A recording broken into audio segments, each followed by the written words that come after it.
दोस्तों मेरे चैनल में खुशामदीद और मेरी तरफ से प्यार भरा सलाम सब दोस्तों की खिदमत में। आज मेरे पास ये ग्री का 2 टन का इन्वर्टर बोर्ड है। इसमें प्रॉब्लम है कि इसके अंदर E6 फॉल्ट कोड है जो कि कम्युनिकेशन एरर होता है। नॉर्मली कम्युनिकेशन एरर हम समझते हैं कि जी इन ऑप्टो कपलर की वजह से होता है, लेकिन इस बोर्ड के अंदर कुछ मुख्तलिफ है। बजाय इसके कि मैं सीधा साधा फॉल्ट कंडीशन पे जाऊं, इस बोर्ड का फंक्शन क्या है, किस तरह से ये काम करता है, अगर हमें वर्किंग कॉन्सेप्ट का पता हो,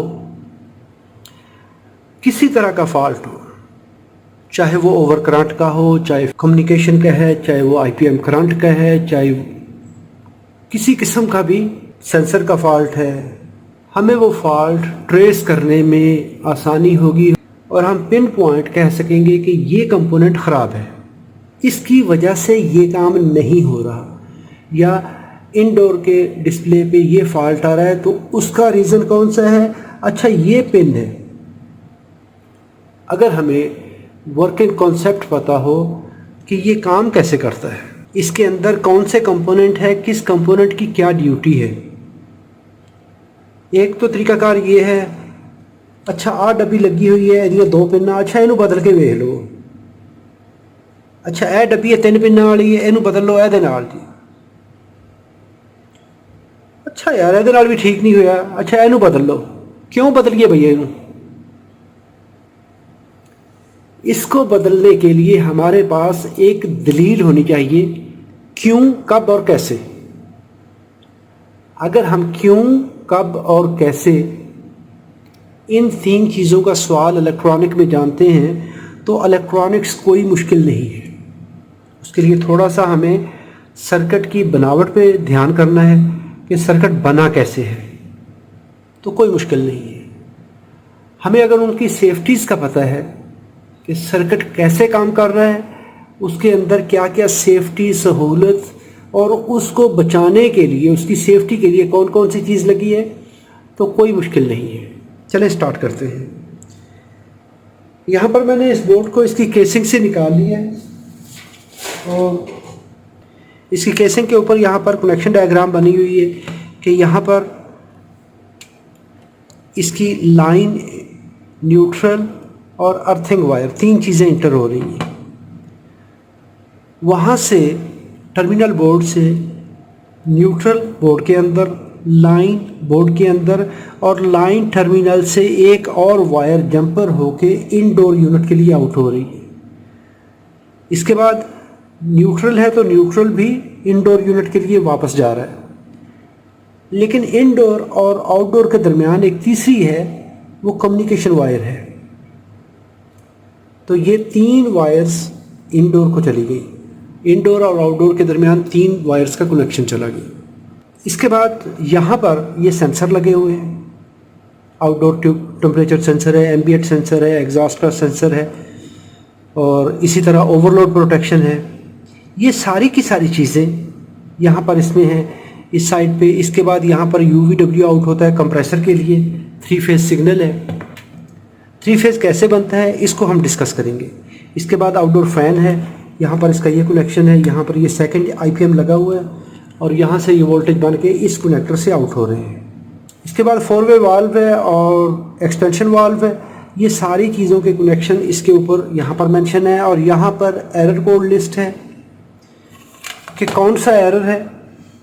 E6 यहाँ पर लिखा हुआ है और साथ में यहाँ पर लिखा हुआ है कि LED ब्लिंकिंग कितनी है। अगर 6 टाइम LED ब्लिंक करती है, 6 टाइम इस बोर्ड के ऊपर, इसकी बैक साइड पे LED है, तो वो क्या मतलब होगा कि कम्युनिकेशन का एरर है, किस जगह पे प्रॉब्लम है। अगर 5 टाइम ब्लिंक करती है तो E5 का एरर होगा, तो ओवर करंट प्रोटेक्शन होगी। अगर E2 का है तो एंटी फ्रीज है। मुख्तलिफ़ किस्म के कनेक्शन हैं, कहाँ पे क्या चीज़ है। अगर IPM high temperature protection P8, अगर P7 है, IPM सेंसर मॉल फंक्शन है, P7 कोड आएगा। ऐसे ही ज़ीरो क्रॉसिंग डिटेक्टर है तो U9 आएगा। इस तरह के एरर कोड यहाँ से जनरेट होते हैं। इस बोर्ड से कैसे जनरेट होते हैं और सभी जाएंगे यहाँ से कम्युनिकेशन वायर से, ब्लैक वायर से। अभी इस बोर्ड को देखें, इस बोर्ड पे एक तो न्यूट्रल आ गई ब्लू वायर, ब्राउन वायर आ गई लाइन या फेज, ये आ गया चेसिस अर्थ ग्राउंडिंग वायर, और ये ब्लैक वायर है कम्युनिकेशन की। ये है इसका बाहर की दुनिया के साथ ताल्लुक़, यानी यहाँ पे सप्लाई आती है और यहाँ से सप्लाई जाती भी है, और इनडोर यूनिट यहाँ पे कम्युनिकेट कर रहा होता है। इससे जो आउटर वर्ल्ड है, जो यहाँ से आउट हो रही हैं चीज़ें, वो ये 3 फेज़ आउट हो रहे हैं। इन हुआ सिंगल फेज़, आउट हुआ 3 फेज़, यहाँ पे आउट हुआ 3 फेज़। तो ये किस तरीके से ये अपना प्रोसेस करेगा, इन सेंसर्स को डिटेक्ट करेगा, जब यहाँ से कमांड आती है किस तरीके से अपना प्रोसेस करेगा और कैसे ये खुद स्टार्टअप होगा।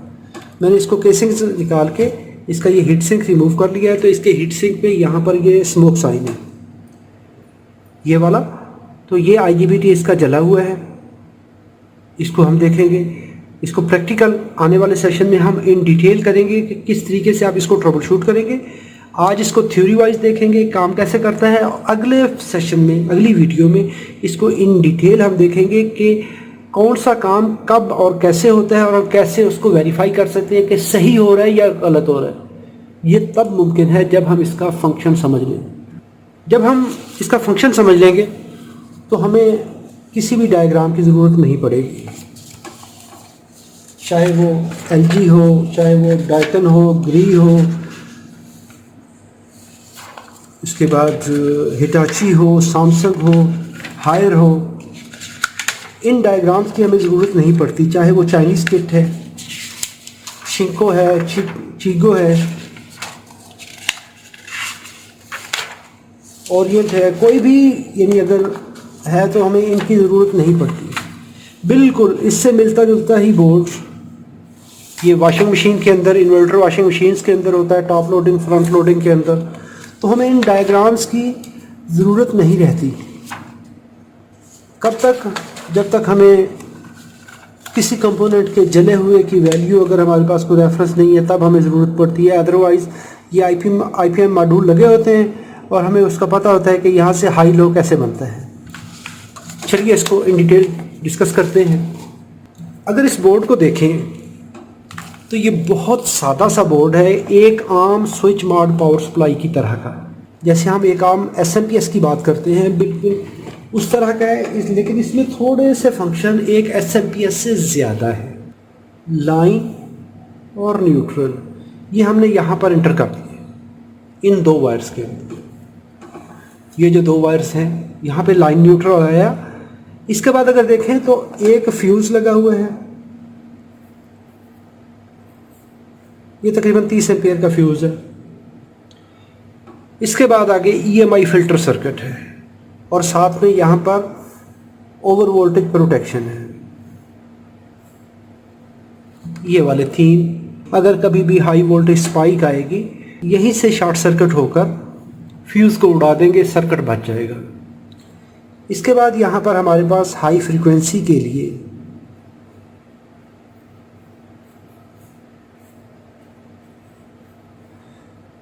ये हमारा 2 स्टेजेस में EMI फ़िल्टर लगा हुआ है। मैं एक ही स्टेज ड्रा करता हूँ। इसके अंदर हमारे क्लास X कैपेसिटर भी है, क्लास Y भी है। ये क्लास X कैपेसिटर है, यहाँ पर क्लास Y कैपेसिटर लग के ये ग्राउंड के साथ होते हैं कॉमन मोड नॉइज़ के लिए।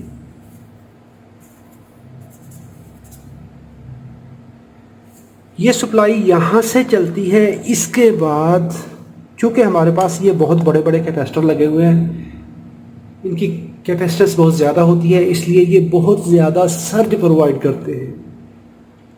सर्ज क्या होती है कि बहुत हैवी करंट ड्रा करते हैं।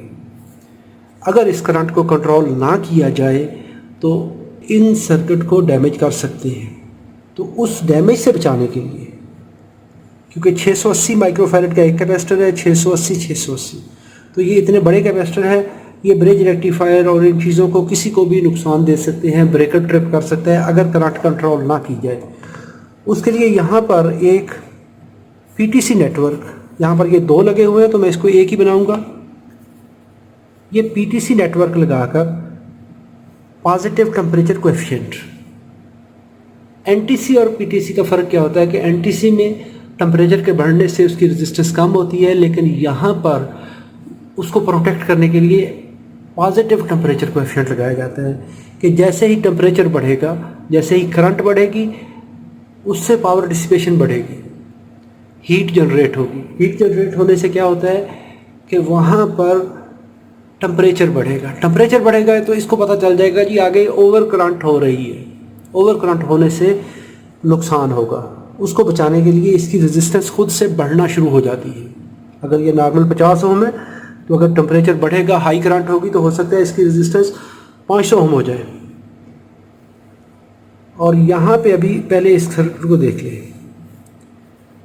एसी लाइन हम ब्रिज रेक्टिफायर को दे देते हैं। इसकी ब्रिज रेक्टिफायर से पॉजिटिव और नेगेटिव ये चले, यहाँ से आगे कैपेसिटर्स को और पीएफसी सर्किट को करंट जाती है। जब कैपेसिटर का लेवल यहाँ पे बढ़ना शुरू हो जाता है, एक सेफ लिमिट के अंदर आता है, तो उस वक्त यहाँ पर एक रिले लगी होती है जो कि बाईपास रिले होती है, सॉफ्ट स्टार्टर रिले होती है ये वाली। नॉर्मली करंट इनके अंदर से गुजरेगी, ये दो पीटीसी लगे हुए हैं। जब सेफ हो जाएगा आगे, यानी आगे करंट की मिकदार जो है वो कम हो जाएगी, तो उस वक्त ये रिले ऑन होगी। ऑन होने के बाद करंट बजाय रेजिस्टेंस से गुजरने के करंट डायरेक्ट जाना शुरू हो जाती है। ये जो वोल्टेज बने पॉजिटिव, ये इस तरह करके कॉइल में से गुजरे। इसके साथ पैरेलल में इस जगह पर आईजीबीटी लगा होता है।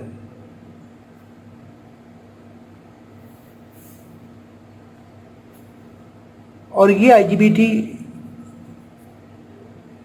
यहाँ पर डायोड, और ये हमारा कैपेसिटर नेटवर्क। ये आईजीबीटी वैसे तो खामोश है। जो वोल्टेज हमने यहाँ से चलाए, ये चलते चलते यहाँ से आउट होते हुए इस डायोड से निकलते हुए कैपेसिटर पे जाना शुरू हो जाते हैं। कैपेसिटर के लेवल को मेंटेन करने के लिए हमारे पास कंप्यूटर है, माइक्रो प्रोसेसर है, वो इस लेवल को सेंस करेगा। जब ये वोल्टेज एक लेवल तक बढ़ेंगे, ये कंप्यूटर समझेगा कि जी ओके हो गया काम, इस रिले को ऑन कर देगा। यानी कि सारा सिस्टम कंट्रोल हो रहा होता है। देख ले कैसा सिस्टम है कि पहले करंट यहाँ से गुजारी, वोल्टेज मॉनिटर किए, जैसे ही मॉनिटर हुए वोल्टेज सेफ लिमिट में आए, रिले को ऑन करवाया, अभी कोई मसला नहीं है, करंट चलेगी।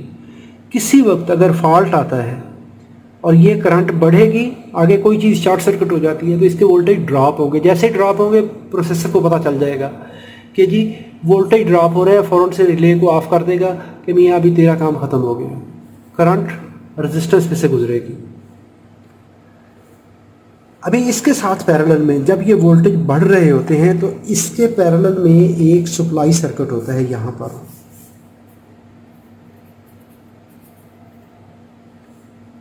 अभी जब ये स्टार्टिंग हुई, चार्ज हुआ, इसके साथ ही ये सप्लाई यहाँ पर भी आती है, लाइन और न्यूट्रल। इस सर्किट को यहाँ पर ये कैपेसिटर छोटा लगा हुआ है, इसका अपना है, इसका यहाँ पे अलहदा से एनटीसी लगा हुआ है, बाकी के पीटीसी हैं तो इसका एनटीसी लगा हुआ है, और ये इसका फ्यूज़ है। तो ये सप्लाई इस कैपेसिटर पे आएगी, कैपेसिटर चार्ज होगा तो यहाँ पर ये एसएमपीएस आईसी लगी हुई है, ऑफलाइन स्विचर, ये स्विच करेगी, ट्रांसफार्मर से वोल्टेज बनेंगे, 5 वोल्ट, 15 वोल्ट, 12 वोल्ट, 3.3 वोल्ट, ये सारे जनरेट होने के बाद, यानी ये एक आम एसएमपीएस की तरह बिहेव करेगा। फॉर एग्जांपल 5 वोल्ट है, 15 वोल्ट है, 3.3 हैं, जो भी हैं, जितने भी वोल्टेज हैं वो यहाँ से आउट होंगे। ये कहाँ पे चले जाएंगे? हमारे प्रोसेसर को, और जितना इलेक्ट्रॉनिक्स है यहाँ पर,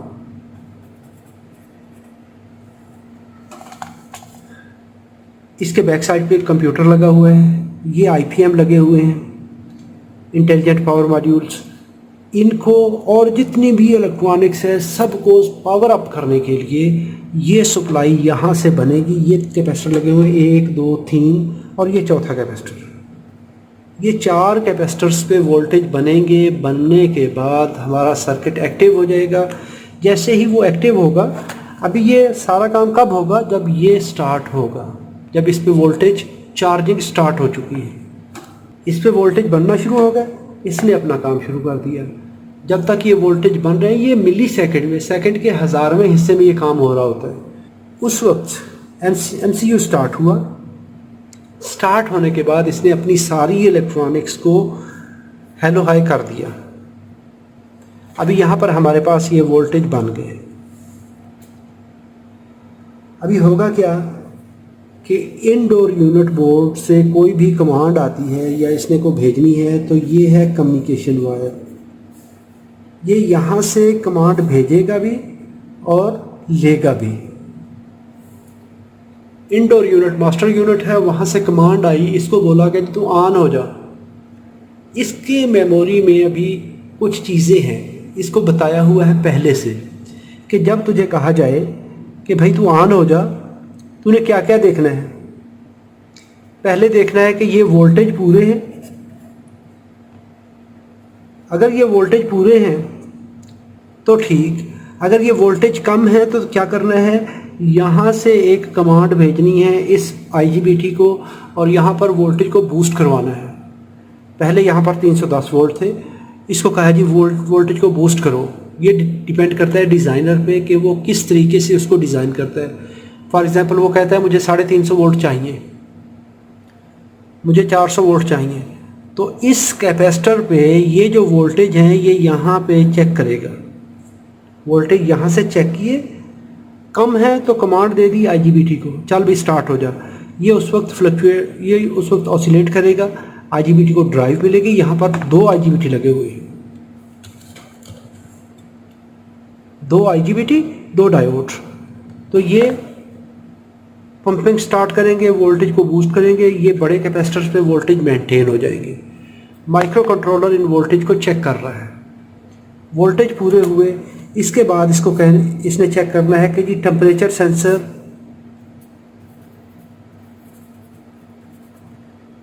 प्रेशर पूरा है, टेम्परेचर पूरा है, आउटडोर टेम्परेचर पूरा है, fan temperature, exhaust temperature, tube temperature, जो अला बला है वो सारी की सारी चीज़ें चेक करेगा।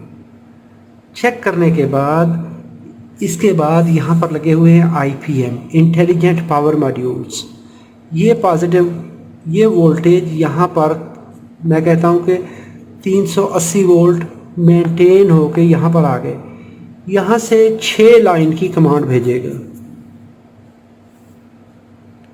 इसमें UVW के हाई के और लो के सिग्नल यहाँ पे आएंगे। ये IGBT, इसके अंदर बेसिकली 6 IGBT होते हैं, IPM कुछ भी नहीं है, सिर्फ इसके अंदर 6 IGBT और IGBT को ड्राइव देने के लिए IC और उसकी प्रोटेक्शन को मॉनिटर करने के लिए IC होती है। तो ये IGBT यहाँ से 3 फेस बनाएगा। इन 3 फेस, इस 3 फेस सर्किट को हम डिटेल में देखेंगे कि कैसे बनता है, कैसे काम करता है। इतना समझ लीजिए कि यहाँ पर हमने 380 वोल्ट दिए।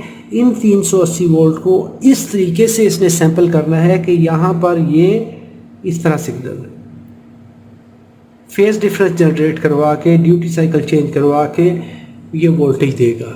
वेरिएबल फ्रिक्वेंसी होगी। कैसे? जितनी हमारी रिक्वायरमेंट है, ड्यूटी साइकिल और फ्रीक्वेंसी, 2 चीज़ों को मॉनिटर करेगा।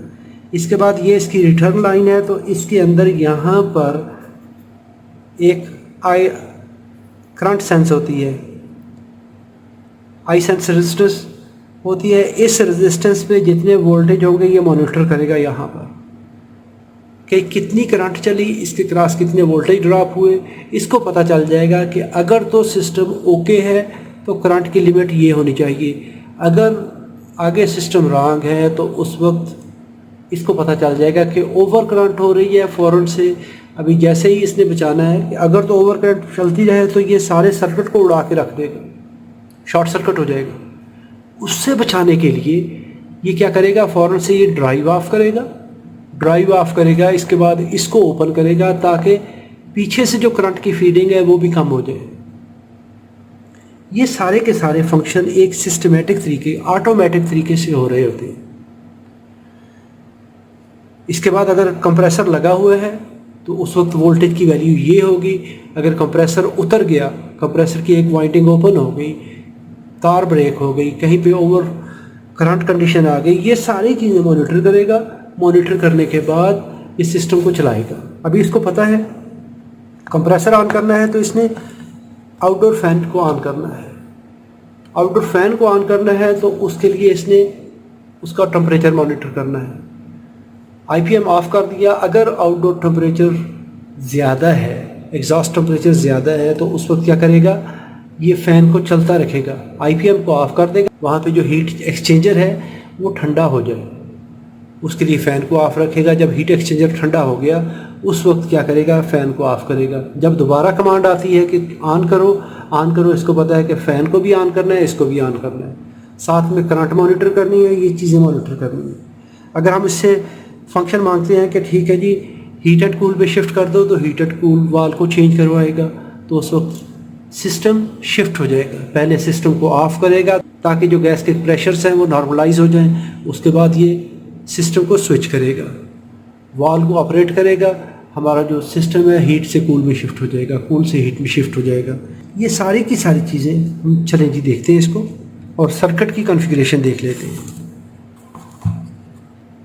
इसमें जो सबसे बड़ी सेफ्टी होती है कि जब भी आपने काम करना है तो इन कैपेसिटर्स पे वोल्टेज चेक कर लेने हैं। जब भी आपने बोर्ड पे काम करना है तो इसके इन कैपेसिटर्स पर 1, 2, 3, ये तीनों पैरेलल में हैं, तो इस पे वोल्टेज चेक करने हैं हमने। ये डीसी रेल है और ये डीसी रेल नॉर्मली डिस्चार्ज नहीं होती। चाहे आपने बोर्ड उतारा हुआ है भी है तो फिर भी इस पे वोल्टेज मौजूद होते हैं। पावर अप्लाई नहीं की हुई तो भी ये चार्ज को होल्ड रखता है। उसके लिए आप कोई भी लैंप यूज़ कर सकते हैं, बल्ब, जो कि डिस्चार्जिंग के लिए आप जो भी सोर्स यूज़ करते हैं, काविया इस्तेमाल करते हैं, लैंप यूज़ करते हैं, या इस तरह डिस्चार्ज किट यूज़ करते हैं। जो भी सोर्स आप यूज़ करते हैं उस तरीके से इसको डिस्चार्ज करें, फिर इस सर्किट को टच करें। इस बोर्ड की कॉन्फ़िगरेशन देख लें। यहाँ पर हमारे पास न्यूट्रल इन हो रही है, यहाँ पे लाइन इन हो रही है। लाइन यहाँ से लेके यहाँ तक एक फ्यूज़ लगा हुआ है, ये वाला, ये यहाँ पर इस पॉइंट पे आ गया। न्यूट्रल हमारी इस जगह पर, यहाँ से देखें तो न्यूट्रल इस जगह पे आ गई। यहाँ पर हमारे पास एमओवी लगे हुए हैं। तो एमओवी देखें लोकेशन क्या बनती है, यहाँ से लेके न्यूट्रल पे इस जगह पर।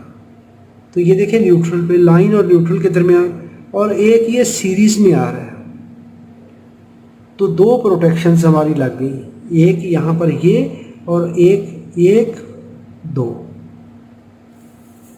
तो ये दो ओवर वोल्टेज प्रोटेक्शन के लिए एमओवी लग गए, 2 सेट। एक डायरेक्टली लगा हुआ है लाइन और न्यूट्रल पे, छोटी सी भी स्पाइक आएगी तो उसको ये बाईपास कर देगा। अगर ज़्यादा बड़ी स्पाइक आती है तो ये दो मिल के दोनों पैरेलल में उसको रोकेंगे। अगर नहीं है तो शॉर्ट होके तो क्या करेंगे, यहाँ से ये फ्यूज़ को उड़ाएंगे, जैसे हमने यहाँ पर बात की थी, ये वाली। इसके बाद देखिए यहाँ पर क्लास एक्स कैपेसिटर लगा हुआ है, ये वाला, और साथ में 2 ब्लू कलर के कैपेसिटर लगे हैं। जो ये क्लास एक्स कैपेसिटर है, ये लाइन और न्यूट्रल के दरमियान में कोई भी हाई फ्रीक्वेंसी स्पाइक आई तो ये यहीं से ही उसको डिस्चार्ज करवा देगा, क्योंकि कैपेसिटर हाई फ्रीक्वेंसी पे इजी पास देता है, उसको शॉर्ट सर्किट देता है, तो वो स्पाइक यहाँ से ही डिस्चार्ज हो जाएगी।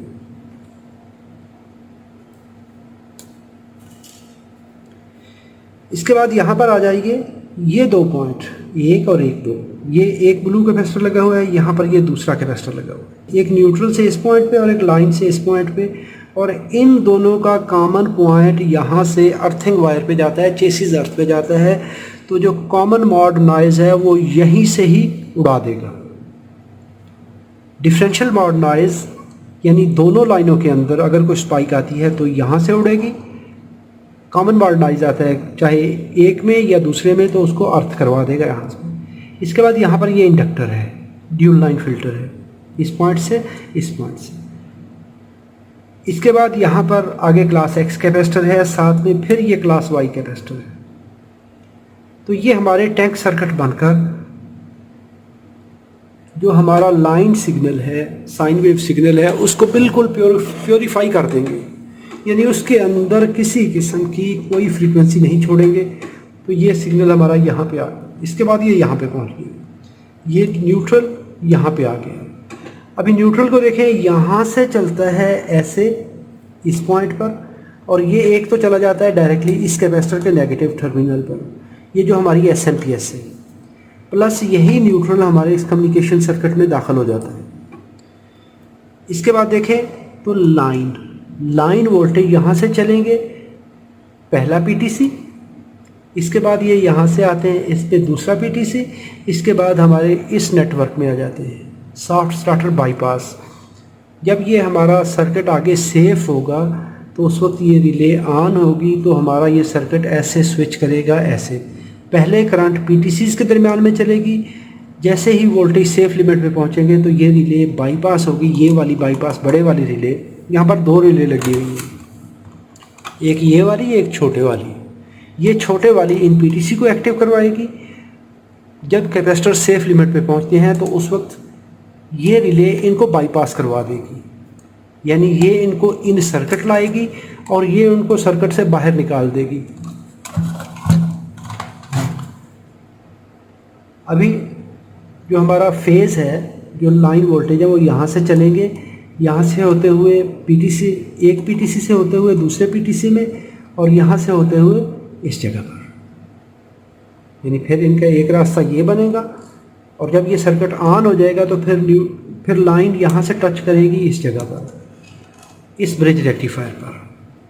ब्रिज रेक्टिफायर पे लाइन वोल्टेज यहाँ पे आ गया, न्यूट्रल पीसीबी के दूसरी साइड से यहाँ से ही अंदर चला जाता है बोर्ड के अंदर इस जगह पर, इस पॉइंट पर, और ये सीधा यहाँ पर पहुँच गया। लाइन और न्यूट्रल यहाँ पे आ गए। तो अभी देखें ब्रिज रेक्टिफायर यहाँ से पॉजिटिव वोल्टेज आउट करेगा इस पॉइंट से, ये वोल्टेज चले गए इस इंडक्टर पर।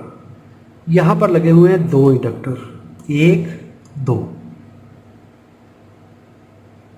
यानी ये इंडक्टर इस तरह लगे हुए हैं, एक ये पीस है, एक ये पीस है, इसके अंदर 2 वाइंडिंग है, इसके अंदर 2 वाइंडिंग है। एक वाइंडिंग यहाँ से लेके यहाँ तक, यहाँ से लेके यहाँ तक, दूसरी वाइंडिंग यहाँ से लेके यहाँ तक, यहाँ से लेके यहाँ तक, यानी दोनों इंडक्टर्स के अंदर एक एक कॉइल को यूज़ कर रहा है।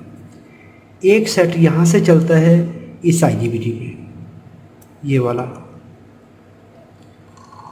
यानी 2 सेट लगे हुए हैं, एक इस आईजीबीटी पे और इसके साथ में ये डायोड लगा हुआ है, और दूसरा इस आईजीबीटी पे और इसका डायोड ये लगा हुआ है।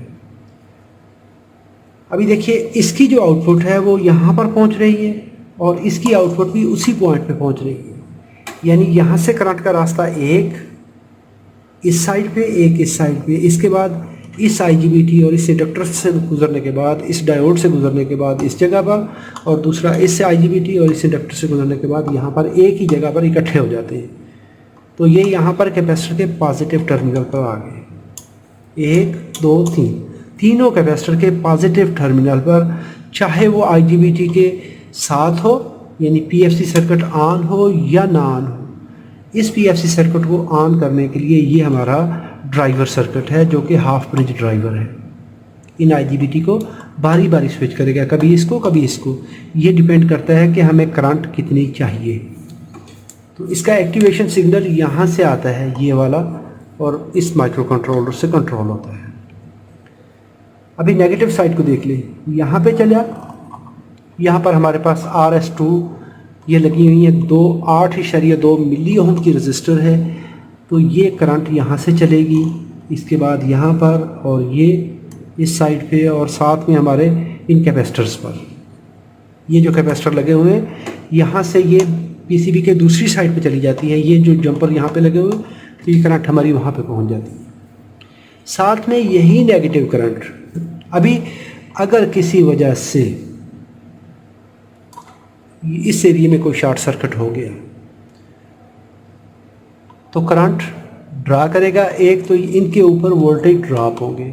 ये वोल्टेज ड्रॉप इस लाइन से सेंस होंगे। सेंस होने के बाद कंट्रोलर को पता चल जाएगा कि जी वोल्टेज ड्रॉप हो रहे हैं, क्योंकि यहाँ पर वोल्टेज ज़्यादा ड्रॉप होंगे। एक तो ये फ्यूज़ रेजिस्टेंस है और साथ में ये करंट सेंस रजिस्टर है, शंट रेजिस्टेंस है, तो ये करंट को सेंस करवाएगी। जब वोल्टेज मेंटेन हो जाएंगे, बनना शुरू हो जाएंगे, तो यहाँ पर ये वोल्टेज डिवाइडर नेटवर्क लगा जो कि इस वोल्टेज को मेजर करेगा।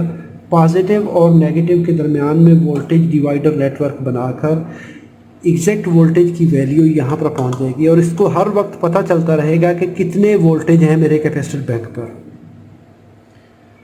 सारे वोल्टेज बनने के बाद यही वोल्टेज, पॉजिटिव वोल्टेज आ गए इस जगह पर, नेगेटिव वोल्टेज आ गए इस जगह पर।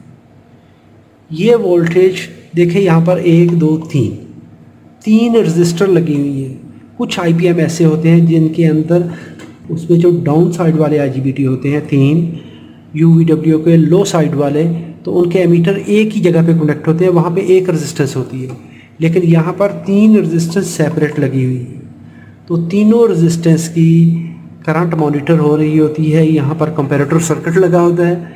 अगर किसी वक्त किसी एक फेज़ में एक IGBT डैमेज हो जाता है, उसका प्रोटेक्शन डायोड डैमेज हो जाता है या उसका कंप्रेसर में कोई फॉल्ट आ जाता है, वहाँ पे ओवर करंट कंडीशन आती है, तो फ़ौरन से यहाँ पर वोल्टेज ज़्यादा ड्रॉप होंगे। जैसे ही ज़्यादा ड्रॉप होंगे, एक तो IPM फॉल्ट पिन पे फॉल्ट जनरेट करेगा, इसको बता देगा कि जी आगे फॉल्ट आ गया।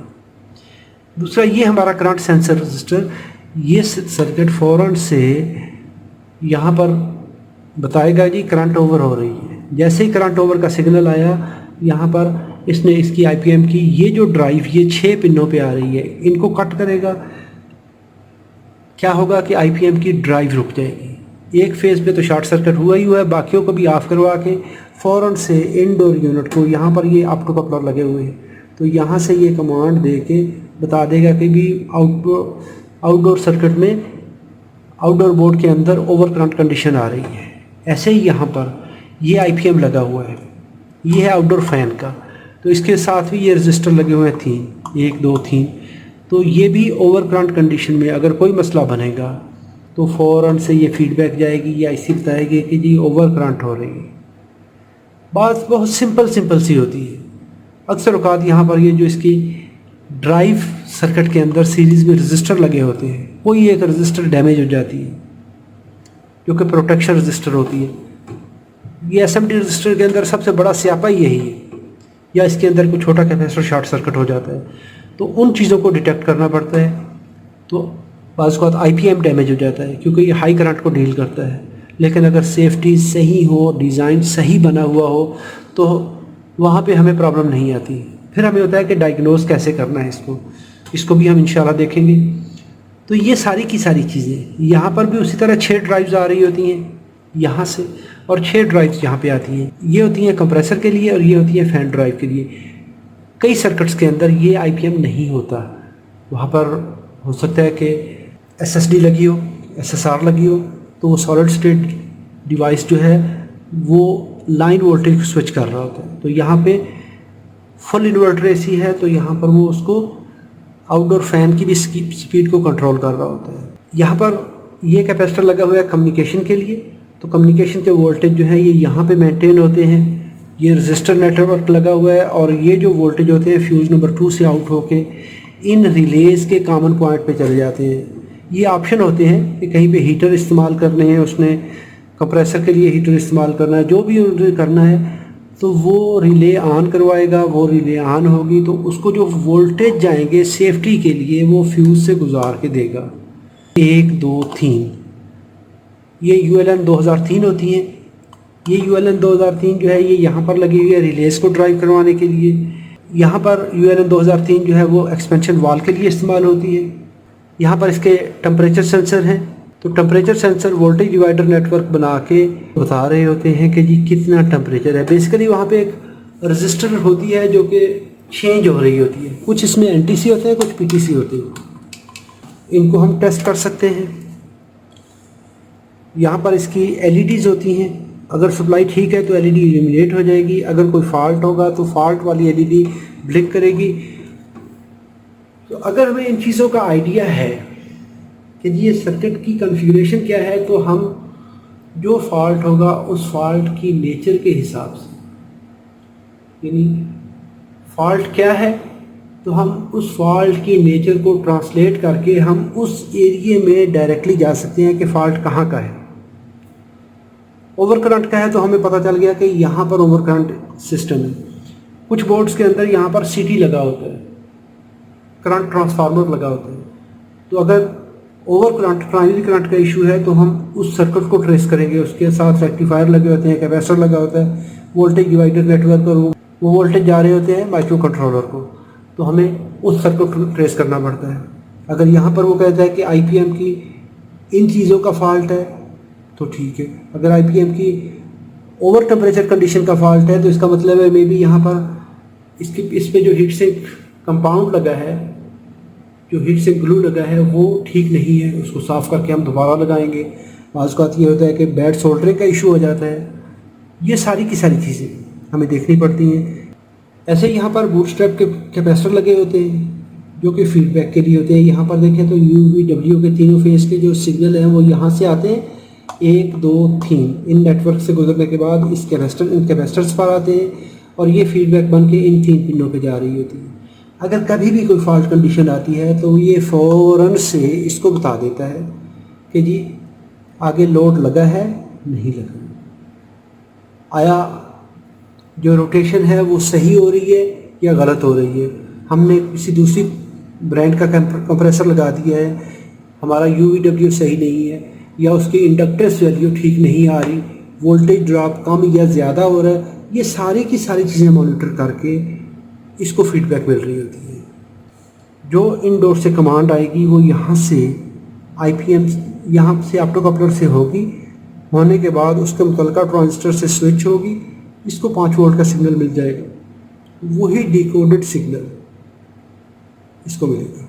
अगर इसने कोई मैसेज भेजना है इंडोर यूनिट को तो यहाँ से अपने ट्रांजिस्टर को देगा, ये इस ऑप्टोकपलर को ड्राइव देगा और यहाँ से हमारी इस वायर पे, ब्लैक वायर पे सिग्नल आउट होगा तो इंडोर यूनिट को पता चल जाएगा। आने वाले सेशन में इसको प्रैक्टिकली हम ट्रबल शूट करेंगे, इसके सारे स्टेप्स देखेंगे कि किस तरीके से हम इसको मॉनिटर कर पाएंगे। वीडियो अच्छी लगी है तो लाइक कीजिए। अपना और अपने प्यारों का बहुत सारा ख्याल रखिए। अल्लाह रब्बुल इज़्ज़त आप सबको सलामत रखें, अपनी हिफाजत में रखें। अस्सलामु अलैकुम वरहमतुल्लाहि वबरकातुहू।